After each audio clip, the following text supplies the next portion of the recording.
Hello. How many times a day do your self-talk drag you down? Thinking you suck, thinking you're not good enough, thinking you haven't done this or that well enough, criticizing yourself from you stand up in the morning till you go to bed. Maybe you are even thinking yourself useless altogether because you've been criticized so much in the past. Hello, I am Silja Winter. I'm a spiritual teacher for more than 3 decades, which is a bit strange since I still consider myself in my teens. But anyway, I'm here today to talk about the 5-to-1 rule. And we really need this rule to understand how we can change the way we think and criticize each other and ourselves. So, negative self-talk. The thing that is pulling yourself down, talking bad about yourself to yourself, is devastating for your peace of mind. It's actually the opposite of peace of mind. And very often it comes from our childhood. And the childhood, which is in the past, we can't possibly do anything about. But what we can do is that we can change our self-talk. And that's quite nice, actually, because it's not as difficult. It just requires a lot of observation and the willingness to change. So in my youth, I was terrified of criticism from others. It felt like the floor was almost disappearing under my feet when somebody was criticizing me. And I realized that I wasn't good at receiving criticism and I wasn't good at giving criticism because I felt it was devastating. I felt it was like a deep disapproval of who I was, or a judgment of my very existence if somebody criticized me. So I tried to avoid it by being nice and pleasing. And that works for a while, but enough about me. I'm not that nice any longer. But there are many ways of giving criticism.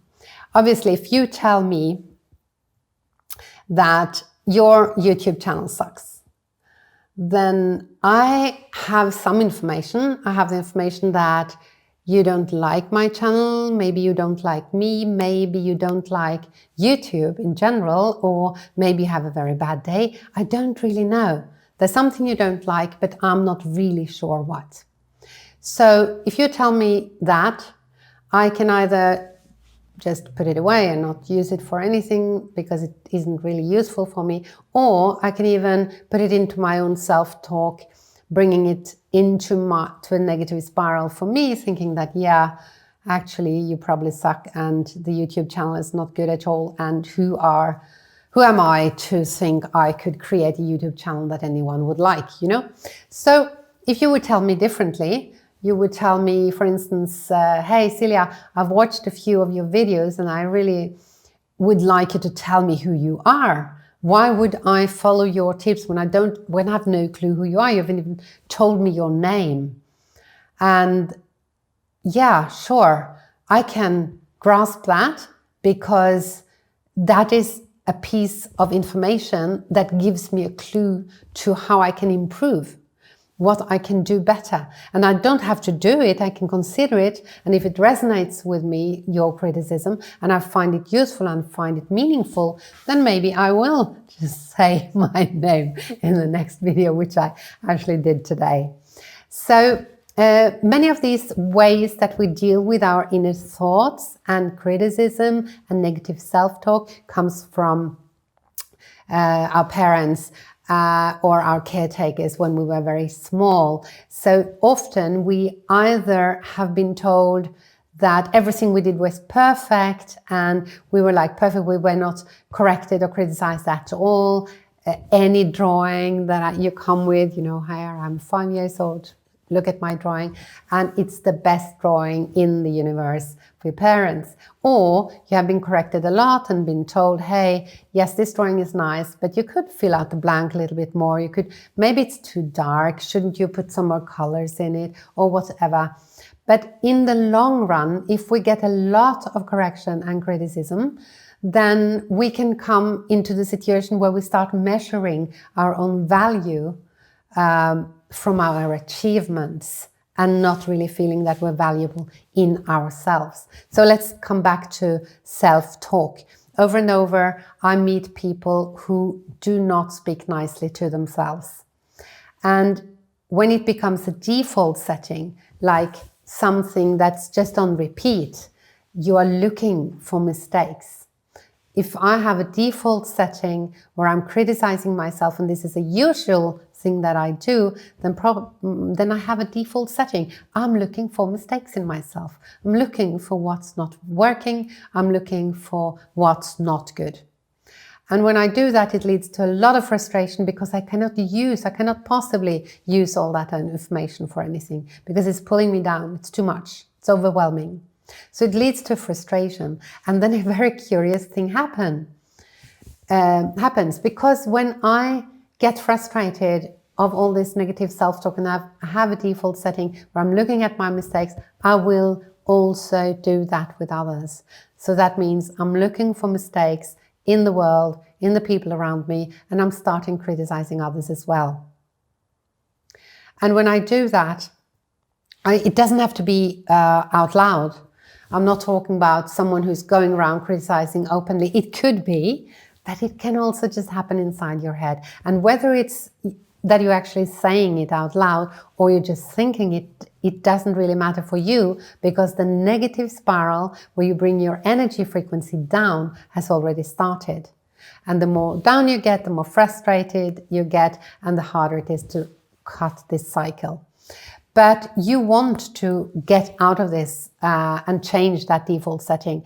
And the way you do that is the 5-to-1 rule, because we need to learn to give criticism to ourselves and others in a way that we can handle.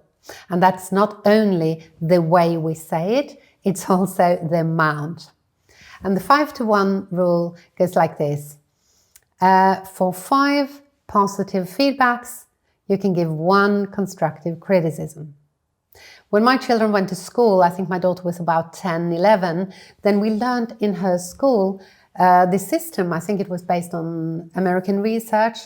And they told us that a child cannot receive negative or constructive criticism more than 1 to 5 for all the positive feedbacks they get. So if you give them enough positive feedback, then they will listen to your corrections.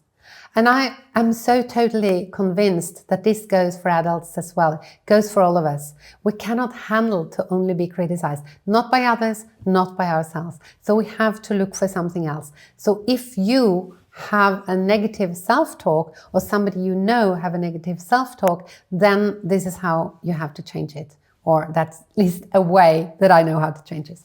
You have to consciously drop in some positive feedback to yourself. Always break the cycle, drop in some positive feedback. Then you say, hey, how can I do that? Well, you have to consciously look for the good. You have to consciously look for what's working, what is functioning. Look for good things about yourself and the world around you, wherever you can see it. So if I look outside my window, I might see a bag of garbage out there, but there's also a rose bush flowering. So it all depends on where I put my focus. I can look at this or I can look at something else. Everything is around us. So where we put our focus, what we're actually seeing and what is creating this internal understanding of ourselves comes from where we put our focus. So if you see that a self-talk is going in a downward spiral, drop in some positive feedbacks and start looking for the good so that you change that default setting. And next time somebody is criticizing you, that you meet somebody that you think or you believe is criticizing you, or they're telling you out loud what you could do better, then remind yourself that they possibly, I can't say for sure, but probably they're criticizing and condemning themselves even worse. So we're talking here about the law number 12 in the Psyche system. And yes, I will come back to the system very, very soon because many people have asked me to tell more about the system in itself. But we're now talking about the law number 12, and this is called the law of wisdom. And the law of wisdom is the law that says that little by little through our lives, we have all these different experiences where we learn things and we start understanding new things all the time. So we are growing little by little wiser. So if our self-talk allows us to get a balanced view of ourselves and the world around us, we will grow wiser with age. Which means we have like a puzzle. Imagine you have a puzzle, you have just a few pieces, and you think, putting these pieces together, it looks like it could become a tree. And then you find some more pieces to the puzzle, and it grows, and you see the tree is not actually a tree, it's an elephant. And then you find more pieces, and you start growing your understanding. And that's why it's so important to not get fixed of thinking that we know. And that's something we do when we have a negative spiral. We seem to be fixed in some truth which we're clinging to so hard. It can even be a truth which is not good for us at all, but about how negative everything is or how negative I am. But the law of wisdom is telling us that we don't know. So we can rest a little bit in that. We don't know it all. Tomorrow will come and with new pieces to our puzzle, and we will see things slightly differently, and we will have to change little by little our paradigm, our idea of what the world looks like. And that's why we have to keep growing and keep this openness and willingness to change and grow.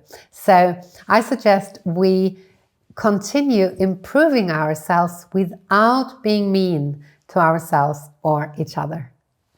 So subscribe to my channel if you want to know more about the universal laws, and let's share some love.